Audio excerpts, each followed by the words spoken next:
오늘은 저희가 하나님 나라 성경 개괄 시리즈 13번째 시간으로 마태복음 12장 22절에서 30절을 중심으로 하나님의 나라의 임재, 하나님의 나라의 임재라는 제목으로 하나님의 말씀 증거하겠습니다.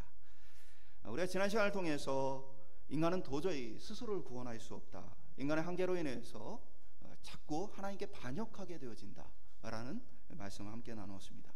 도저히 하나님께 순종하지 못하고 이 죄의 문제를 해결하지 못하는 그 인간을 위해서 하나님은 하나님께서 이 땅에 오시는 방법을 선택하셨고, 하나님이신 예수 그리스도께서 이 땅에 오셔서 우리를 구원하신다 말씀드렸습니다. 그러나 유대인들이 기대했던 대로 예수님은 유대인들만의 구원자가 아니었고 온 땅의 구원자였고, 그 말은 우리가 있는 모든 곳에 하나님의 역사가 있을 수 있다.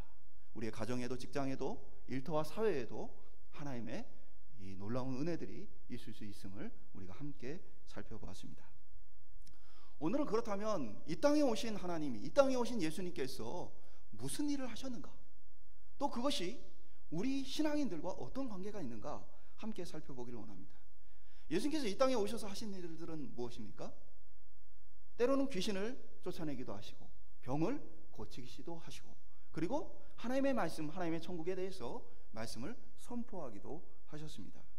이 모든 사역을 한마디로 요약하자면 이것은 바로 하나님의 나라를 가지고 오셨다라고 표현할 수가 있습니다. 하나님의 나라를 이 땅에 가지고 오셨다. 그것이 무엇입니까? 하나님의 나라의 권세를 통해 병을 고치고, 하나님 나라의 권세를 통해서 귀신을 쫓아내고, 하나님 나라의 권세를 통해서 하나님의 뜻을 우리에게 알려주셨다라고 우리가 이해할 수 있습니다. 그래서 예수님께서 이 땅에 오셨다라는 것은 하나님의 권세와 능력, 하나님의 통치를 가지고 이 땅에 와서 이 땅을 다스리고 있는 사단의 세력과 싸우신다라고 우리가 이해할 수 있습니다. 그래서 이 땅을 살아가는 그리스도인의 삶, 이 땅을 살아가는 우리의 삶에 대해서 사도 바울은 에베소서 6장 12절을 통해서 이렇게 얘기를 했습니다.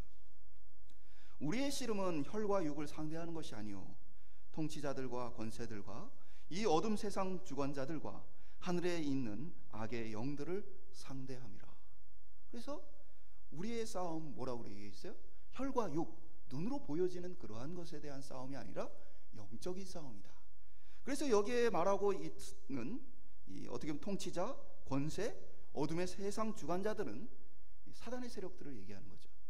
사단의 세력들은 단순히 눈에 보이는 이 땅의 지도자들을 통해서 역사하는 것만이 아닙니다.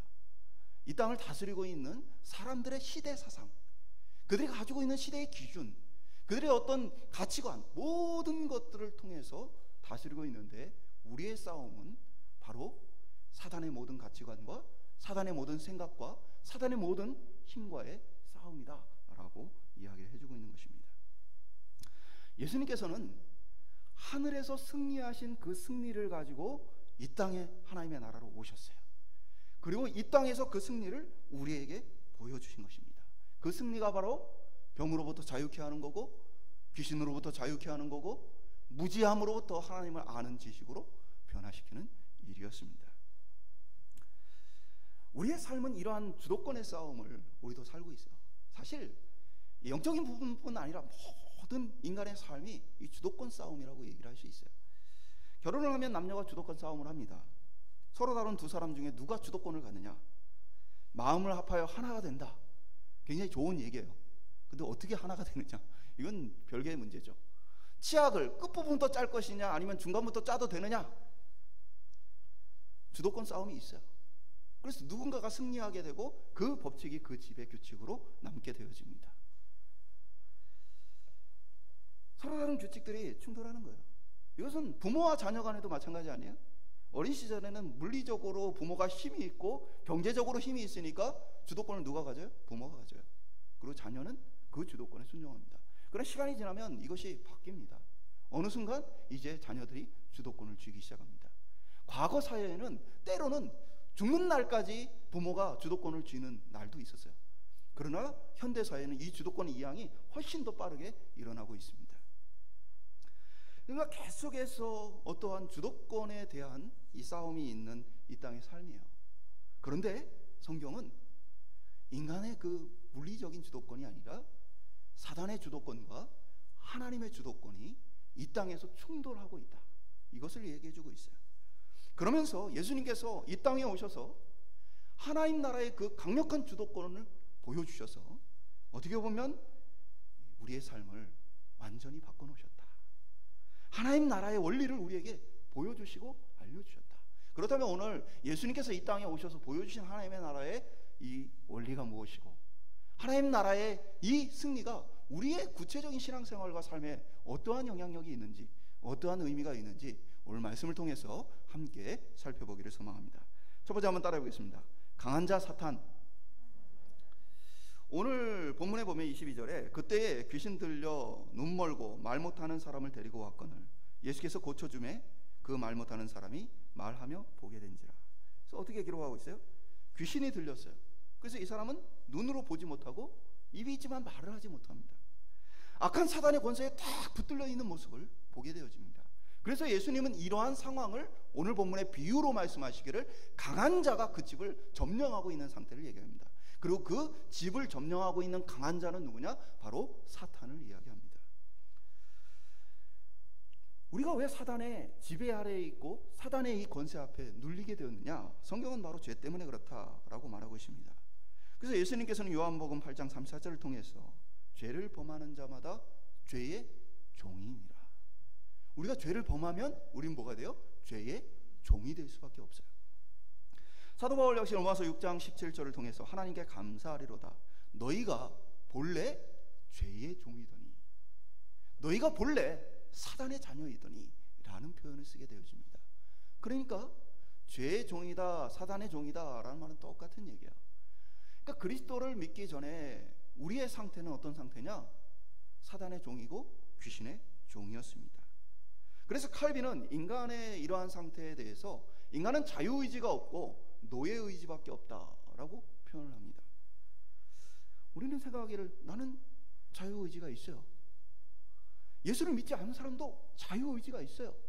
짜장면을 먹을 것인지 짬뽕을 먹을 것인지 내가 이 길로 갈 것인지 저 길로 갈 것인지 그들은 선택할 자유가 있습니다 라고 생각하지만, 그러나 칼빈은 그렇지 않다라고 얘기합니다. 제가 쉽게 설명을 드릴까요? 어떤 사람이 감옥에 잡혀 있습니다. 감옥에 잡혀 있는데 독반형에 갇혀 있을 때도 있지만 나와서 감옥 안에 있는 운동장에 마음껏 돌아다니고 걷고 이야기하고 쉬고 싶으면 쉴 수 있는 자유가 있죠. 그럼 우리는 그 감옥 안에 갇혀 있는 사람을 향해서 자유인이다라고 말할 수 있습니까? 아니죠. 약간의 어떤 선택들을 할 수 있는 것처럼 보이지만 여전히 감옥 안에 갇혀 있는 겁니다. 자유가 없는 것입니다. 오늘 우리 인간의 상태와 그와 같다라고 말하는 거예요. 인간은 사단이라는 이 감옥 안에 갇혀 있어요. 그래서 인간은 자신이 마음대로 몇 가지를 할 수 있는 것처럼 보이지만 그러나 그 한계를 벗어나지 못합니다. 그 대표적으로 우리의 눈앞에 보여지는 게 뭐예요? 바로 죽음과 고통입니다. 하나님이 처음 우리를 창조하셨을 때 우리는 뭐예요? 진정한 자유의지를 가지고 영원한 생명을 선택할 수도 있고 죽음의 길을 선택할 수 있었어요. 아담은 하나님의 말씀에 순종하여 영원한 생명을 누릴 것인가, 아니면 선악을 알게 하는 나무의 열매를 불순종으로 따먹음으로 하나님이 말한 죽음을 맞이할 것인가. 선택할 능력이 있었어요? 없었어요? 있었어요. 사랑하는 여러분, 오늘 저와 여러분이 영원히 살 그 선택을 할 능력이 있습니까? 없습니까? 여러분 중에 나는 영원히 살 거야 하고 결정해서 영원히 살 수 있는 사람이 있습니까? 없어요. 우리가 짜장면 먹을 건지 짬뽕 먹을 건지 몇 가지 선택할 수 있어요. 그렇다고 해서 우리에게 자유의지가 있느냐? 여전히 사단의 권세 아래에 있고 우리는 영원한 생명을 선택할 능력과 자유가 없어요. 노예예요. 그러나 그 근본적인 것은 단순히 죽음과 고통만이 아니야. 더 근본적인 것은 우리의 내면을 통해서 볼 수 있습니다. 하나님의 형상이 파괴됨에 따라서 우리는 시기, 질투, 미움, 교만, 여러 가지 사단의 영향력 하에 있습니다. 그리고 이러한 것들을 아주 자연스럽게 느끼게 되어집니다. 죄를 이겨낼 인간이 아무도 없기 때문에 우리는 그렇게 노예될 수밖에 없는 것입니다. 사람이 다른 사람보다 조금 더 인격적이고 선할 수 있습니다. 그러나 인간은 완전히 사람이 죄의 영향으로부터 벗어날 수 없습니다. 사람이 과거의 자신보다 조금 더 나은 삶으로 변화될 수 있습니다. 그러나 하나님의 완전한 영원한 생명의 기준에 도달할 수 없습니다. 인간은 더 깊이 깨달으면 깨달을수록, 더 깊은 내면을 바라보면 바라볼수록 인간의 한계에 부딪히게 되는 것입니다. 결국 인간은 비참한 죽음을 맞고 사단의 권세 아래 그 자유함을 빼앗긴 인간 삶을 살 수밖에 없는 것입니다. 오늘 인간이 처한 이 비참한 현실을 제대로 깨달을 때에만 우리가 뭡니까? 평안하다, 안정하다가 아니고 우리에게 도움이 필요하다, 이 사실을 절실하게 깨달을 수 있는 것입니다. 오늘 예수 그리스도의 도우심이 절실 필요한 우리의 삶인 줄 주님의 이름으로 믿기를 축원합니다. 두 번째 한번 따라해 보겠습니다. 더 강한 예수 그리스도. 앞에 본문에서 뭐라고 했어요? 강한 자가 집을 붙들고 있어요. 사단이 강해요. 그런데 오늘 예수님은 비유를 들어 뭐라고 얘기합니까? 더 강한 자가 그 강한 자를 결박하고 그것을 빼앗는다는 얘기를 하십니다. 그러니까 뭐냐면 예수님께서 귀신 들린 사람을 낫게 하여 그가 보고 말하게 되어집니다. 그러자 바리새인들이 속으로 생각하기를 저 사람이 저런 능력을 행하는 건 귀신의 왕을 힘입어서 그렇게 하는 것이다 라고 생각해요. 그러니까 예수님은 자신은 사단, 곧 귀신을 제압하는 더 강한 자로 이 땅에 왔다라는 사실입니다. 사단의 왕 바알세부보다 더 강한 힘으로 내가 이곳에 왔다라는 선언을 하시는 것입니다. 예수님께서 이 땅에 오셔서 행하신 일들은 죄의 노예로 살아가는 우리의 삶이 자연스럽지 않다라는 것들을 보여주는 것입니다. 죽음이 인간에게 자연스럽지 않다. 뭘 통해 보여주세요? 죽은 자를 살리는 걸 통해 보여줍니다. 인간은 죽는 게 당연한 게 아니에요. 우리는 다 모든 사람이 죽는 걸 봐요. 그래서 다 죽는구나, 이걸 당연하게 받아들여요. 근데 예수님은 그렇지 않다. 하나님이 우리를 창조할 때는 영원한 생명을 가지고 우리를 창조하셨고 인간은 영원히 살 수 있다. 그래서 죽은 자를 살리심을 통해 하나님의 능력과 하나님의 계획을 우리에게 보여줍니다. 인간은 병들어, 인간은 여러 가지 장애와 고통 속에 살 수밖에 없어. 그러나 예수님은 이 땅에 오셔서 그것이 아니다. 하나님이 우리를 만드실 때에는 건강하고 온전하게 우리를 만드셨다. 인간은 건강할 수 있고 인간은 온전할 수 있다. 질병을 고치신 걸 통해 우리에게 보여주십니다. 인간은 하나님 앞에 반역할 수밖에 없어. 인간은 정욕과 죄에 질 수밖에 없어. 예수님은 친히 이 땅에 오셔서 자신이 철저하게 하나님께 순종하고 하나님의 영광과 하나님의 뜻을 위해 살아가심을 통해서 그렇지 않다, 인간이 하나님께 순종하여 하나님께 영광 돌릴 수 있다, 친히 보여주십니다. 과거 신분사회의 백정은 짐승을 잡아 죽이고 고기를 다루는 천한 직업이었습니다. 그의 아버지도 백정이고 그의 할아버지도 백정이에요. 그의 가족 친척도 백정입니다. 그의 자식도 백정이 될 것이고 백정으로 살 수밖에 없는 것이 그에게 주어진 삶입니다. 그러나 선교사들이 와서 죽어가는 아버지를 고쳐주는 걸 봅니다. 어떻게 보면 칼로 째고 피를 내고 하는 이 일이 지금까지 천한 일인 줄 알았어요. 근데 무슨 소망이 생긴 거야? 나도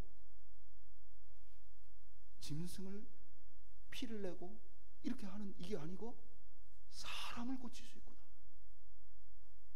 새로운 꿈을 꾸고 우리나라 최초의 서양 의사가 됩니다.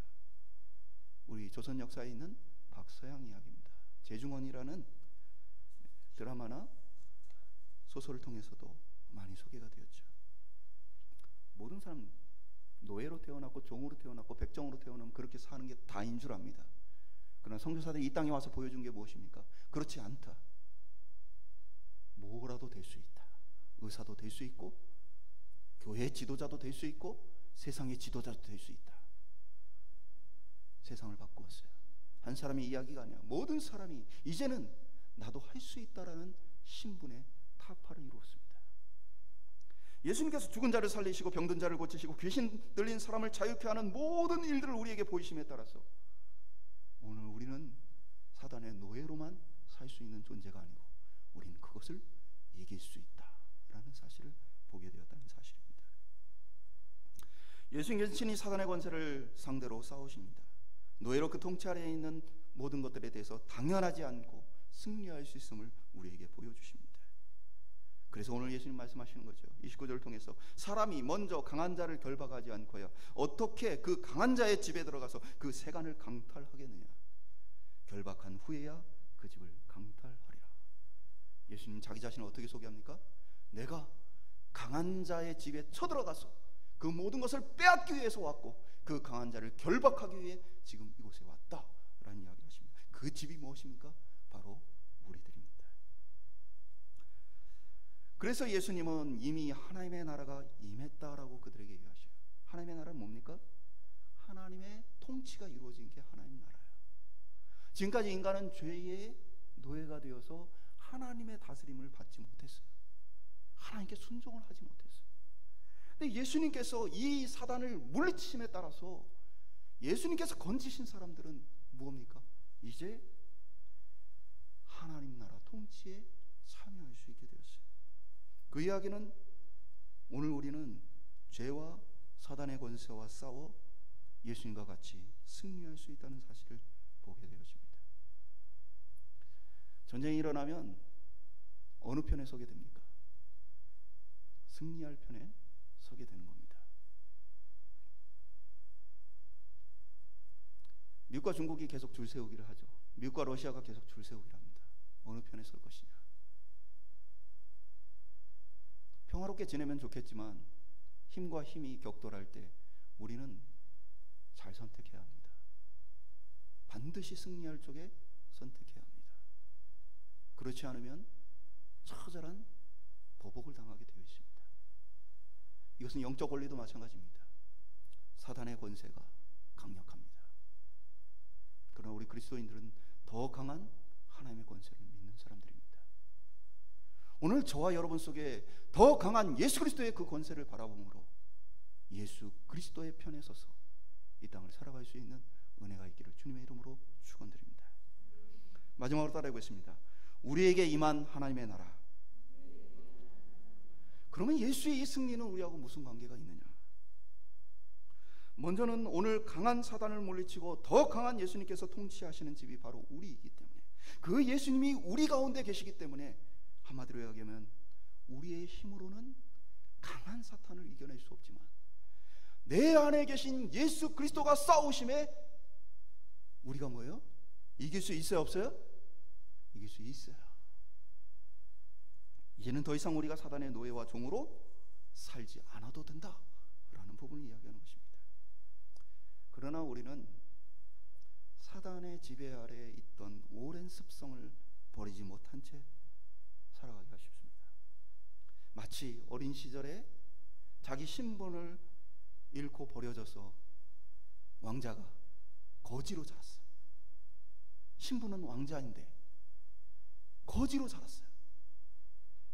어느 날 시간이 지나서 왕자의 신분이 회복되었는데 오랫동안 거지처럼 살았던 그 습성을 버리질 못해요. 먹는 것도 거지처럼 먹고 행동하는 것도 거지처럼 행동을 해요. 오늘 많은 그리스도인들이 그와 같이 살아요. 제가 보면요, 어린 시절에 굉장히 가난했던 분들이 부자가 된 이후에도 가난하게 사는 모습을 보게 되어져요. 무슨 말이냐? 돈이 있지만 돈을 못 쓰는 거예요. 한마디로 돈 많은 거지로 살아가는 거죠. 여러분, 검소하게 사는 것과 가난하게 사는 것은 달라요. 검소하게 사는 건요, 내가 절제할 능력을 가지고 사는 거예요. 내가 쓸 수 있지만 절제하는 거예요. 근데 가난하게 산다는 의미는 뭡니까? 내가 쓸 능력이 없는 거예요. 근데 이 사람들은 돈이 있어요. 근데 쓸 능력이 없어서 아까워서 뭐 여러 가지 이유로 쓰지를 못해요. 그래서 부자인데 가난하게 살아요. 오늘 많은 그리스도인들이 그렇게 삽니다. 예수 그리스도, 승리하신 그리스도가 우리 속에 있어요. 하나님의 나라가 우리에게 임했어요. 더 강한 하나님의 나라가 있는데 사단의 나라 대적하지 못하고 포기하는 마음을 갖습니다. 여전히 사단의 지배 아래 있는 것이 익숙하고 당연한 것처럼 굴복하며 삽니다. 예를 들면 원수를 사랑하는 예수님의 말씀은 특별한 사람들만 따를 수 있다라고 생각을 합니다. 내가 그리스도인이고 내가 그리스도가 내 안에 계시고 하나님의 그 더 강력한 나라가 내 속에 있는데 나는 왜 그렇게 살지 못할까 고민하지 않아요.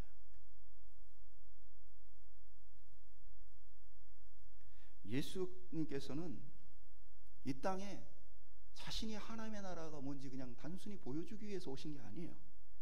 그 하나님의 나라를 우리 가운데 임하게 하시고 그 하나님 나라의 권세로 우리가 살 수 있도록 이 땅에 오셨다는 것입니다. 우리 안에 임한 하나님의 나라는 우리로 하나님의 뜻을 이루게 합니다. 원수를 사랑하게 하고 용서하게 하고 진실하게 하고 겸손하게 하고 인내하게 하고 헌신하게 합니다. 내게 임한 하나님의 나라는 하나님의 뜻이 아닌 것들을 몰아내고 승리를 쟁취하도록 합니다.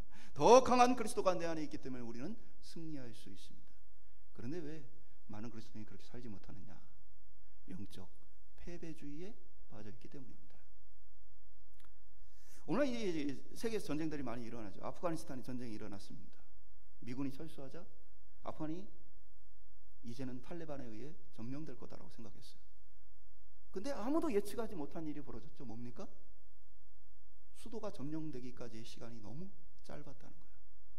그래서 다들 계산을 했어요. 그래도 아프간이 정부군이 이만큼의 군사력을 갖고 있다면 이 정도의 기간을 버틸 거다라고 생각했어요. 근데 속수무책으로 순식간에 무너졌습니다. 왜 그렇게 무너졌어요? 아프간 정부는 우리가 이 전쟁에서 이긴다라는 믿음이 없어요. 우리는 진다. 이미 패배한 마음으로 시작한 전쟁은 급속도로 무너집니다. 오늘 우크라이나 전쟁이 일어나고 있습니다. 똑같은 이 전쟁은 생각한 것보다도 더 빠르게 끝날 수 있습니다. 우리가 이길 수 있다. 힘이 부족하지만 우리가 이길 수 있다. 이러한 각오로 싸우는 것과 우리는 도저히 상대를 이길 수 없어. 이 마음으로 전쟁에 임하는 것은 전혀 다른 것입니다. 저 무슨 말씀을 드리느냐? 오늘 우리 그리스도인들이 이 땅에서 영적 싸움을 싸우는데 나는 이길 수 없어. 예를 들까요? 어떤 사람이 나에게 나쁜 말을 하고 나를 미워해요. 근데 내 마음에 그 사람 미워하는 마음이 듭니다. 그럼 우리를 생각하기를 어떻게 생각해요? 그 사람이 잘못했다. 그 사람이 그렇게 하니까 미워할 만하다. 그 사람이 그런 잘못을 했으니까 관계가 틀어질 만하다. 예수 그리스도는 어디 있습니까? 이 사단의 생각에 이미 싸우기를 포기한 사람들이에요. 우리가 물론 다른 이들에 대해서 그래 속상할 수 있어, 부족할 수 있어 이해해주고 공감해줄 수는 있어요. 그러나 우리는 그리스도인이에요. 우리 안에 예수의 능력이 있어요. 우리 안에 하나님의 나라가 있어요. 그러면 우리는 용서도 할 수 있고 사랑도 할 수 있고 섬길 수 있고 희생할 수 있어요. 그런 능력을 가진 우리가 처음부터 그 사람이 나를 미워하니까 내가 미워하는 게 당연해. 그 사람이 내게 손해를 끼쳤으니까 내가 그 사람을 싫어하는 게 당연해. 이 마음으로 살 거면 우리 안에 예수는 어디 있어요? 오늘 우리 속에 예수 그리스도의 승리를 믿고 바라보며 우리가 변화될 것은 확신을 가지고 신앙생활 할 수 있기를 소망합니다. 이 말은 뭐냐? 한번 따라해볼까요? 나는 용서할 수 있다. 나는 사랑할 수 있다. 나는 희생할 수 있다. 나는 견딜 수 있다. 나는 이겨낼 수 있다. 우리의 힘으로는 사단의 권세와 사단의 능력 이길 수 없어요. 그러나 우리 안에 있는 예수 그리스도와 우리에게 임한 하나님 나라의 더 강한 권세는 그 모든 걸 이길 수 있어요. 그런데 우리는 고민을 해요. 내가 예수를 믿고 예수님은 내 안에 계신데, 그런데 하나님의 나라가 내게 임했는데 내가 사단에게 그 권세에 패배할 때가 있습니다. 용서가 안 되고 미움이, 시기가, 질투가, 삐뚤어진 마음이 나를 다스릴 때가 있습니다. 낙심하고 정욕에 이끌려서 욕심을 쫓아갈 때가 있습니다. 왜 그런가요? 내 안에 그리스도가 없나요? 내 안에 하나님의 나라가 없나요? 아니요. 우리는 넘어질 때도 있고 실패할 때도 있어요. 우리 속에 그리스도가 계시고 하나님의 나라가 있습니다. 그러나 그럼에도 우리는 넘어질 때가 있어요. 사도 바울은 로마서 7장 21절에서 23절에 이렇게 고백합니다. 그러므로 내가 한 법을 깨달았노니 곧 선을 행하기 원하는 나에게 악이 함께 있는 것이로다. 내 속사람으로는 하나님의 법을 즐거워하되 내 지체 속에 한 다른 법이 내 마음과 싸워 내 지체 속에 있는 죄의 법을 나를 사로잡는 것을 보는도다. 뭐요? 우리가 그리스도인이 되었다라는 건 사도 바울의 이 고백입니다. 이전에는 사단의 권세 아래 그냥 종으로 살았어요. 그런데 우리가 예수를 믿고 예수님께서 우리 안에 들어오시고 하나님의 나라가 우리 가운데 임했다는 것은 이제는 그 강한 사단의 권세를 어떻게 할 수 있다는 거예요? 맞서 싸울 수 있다는 거예요.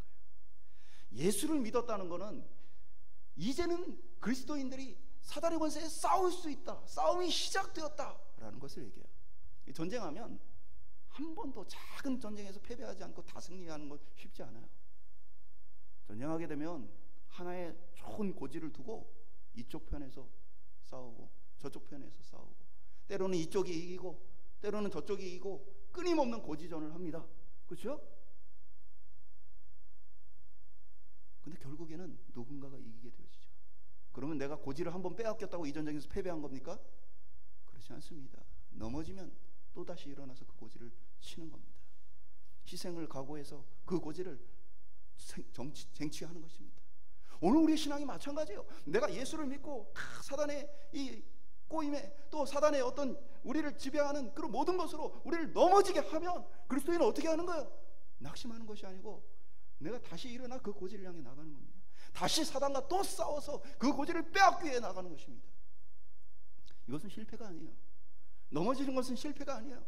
넘어지는 것은 또 다른 싸움을 위한 준비입니다. 오늘 저와 여러분이 낙심하지 않고 절망하지 않고 믿음의 싸움, 영적 싸움을 싸워갈 수 있기를 소망합니다. 우리에게 소망이 있어요. 뭐예요? 예수님께서 이미 사단의 권세를 물리쳤어요. 예수님께서 하나님의 나라가 이미 사단의 나라를 이겼어요. 이 말은 무엇이냐? 오늘 우리 그리스도인들 속에 하나님의 나라는 반드시 승리한다는 사실입니다.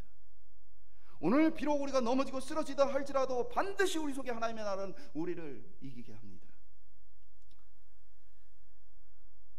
사랑하는 여러분, 많은 사람들이 이야기하지만 제가 일리도 있죠. 그러나 제가 별로 좋아하지 않는 말이 있어요. 나이가 들면 잘 안 변해. 여러분 들어보셨죠? 한번 물어볼게요. 나이가 들면 잘 안 변해요? 잘 변해요?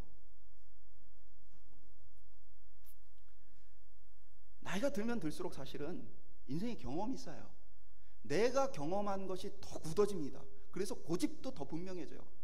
그게 좋은 의미에서는 가치관이 분명해지는 건데 나쁜 의미로는 잘못된 가치관도 잘 안 바뀌게 되어져요. 맞는 얘기죠. 잘 안 바뀌어요. 근데 여기서 한 걸음 더 나가서 나이 들면 안 바뀌어. 그럼 제가 물어볼게요. 제가 여러분하고 사역하는 의미가 그러면 없는 거예요. 여러분이 안 바뀌는데 제가 왜 사역을 합니까? 또 여러분 마찬가지로 교회에 올 이유가 없는 거예요. 여러분이 안 바뀌는데 왜 교회로 옵니까?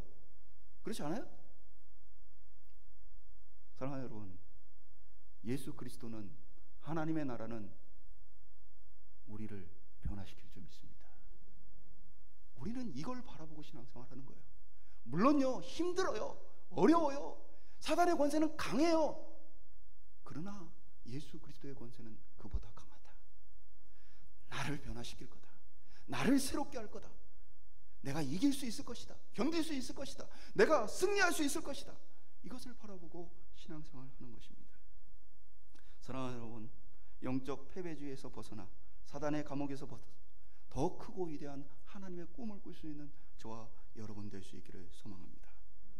나는 사랑하게 될 것이고, 나는 용서하게 될 것이고, 나는 거룩하게 될 것이고, 나는 이 모든 것을 내가 가진 어떤 능력이나 내가 결단과 각오를 해서가 아니라 내 안에 임한 하나님의 나라, 내 안에 계신 예수 그리스도의 능력으로 넉넉히 이긴다, 이 믿음을 가지고 우리 신앙생활 할 수 있기를 소망합니다. 그리고 이 마음으로 연약한 서로를 봐줄 수 있기를 소망합니다. 지금도 열심히 싸우고 있구나. 반드시 승리할 거야. 서로를 위해 기도하고 세워주는 공동체를 통해서 하나님의 나라가 어떻게 내게 임하고 어떻게 나를 변화시키는지 날마다 간증이 넘치는 저와 여러분의 삶이 될 수 있기를 주님의 이름으로 축원합니다. 말씀 맺도록 하겠습니다. 우리는 원래 죄의 종이고 사단의 종이었습니다. 사단은 강한 자입니다. 우리의 가진 힘과 노력으로 도저히 이 사단을 당해낼 재간이 없습니다. 그래서 우리는 오랜 사단의 이 능력 앞에서 굴복하며 살아서 우리 속에 때로는 사단의 통치가 당연한 것처럼 느껴집니다. 미워하는 게 당연하고, 그런 상황이면 용서하지 않는 게 당연하고, 그런 형편이면 보복하는 게 당연하고, 우리 속에 어떻게 보면 세상이 말하는 당연함이 사단의 원리로 차지하고 있어요. 그러나 예수 그리스도가 이 땅에 오셨다는 것은 그 사단의 권세를 이기기 위해 오셨습니다. 우리로 하여금 이기게 하기 위해 오셨습니다.